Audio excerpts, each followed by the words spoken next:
Germany has one of the highest rates of club membership or Verein participation of any country in the world. Choirs, sports clubs, hiking groups, gardening societies, dues are typically a few dollars a month. Socializing happens through shared activity, not through restaurants, bars, or shopping trips. American social life is frequently built around spending by default.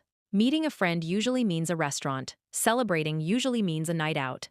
Socializing has become almost synonymous with a transaction.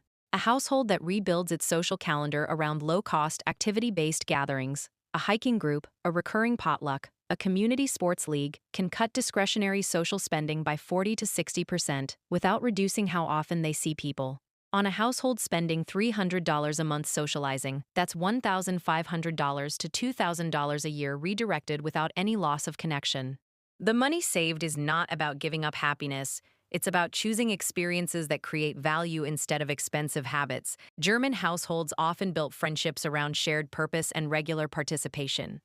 These habits created strong relationships without requiring constant spending. The goal is not to avoid spending money completely. The goal is to stop making spending the automatic requirement for connection. A simple change in your social environment can create thousands of dollars in yearly savings. The Verein mindset shows that community and wealth building can happen together. Small monthly choices about how you spend your time can have a massive impact on your financial future.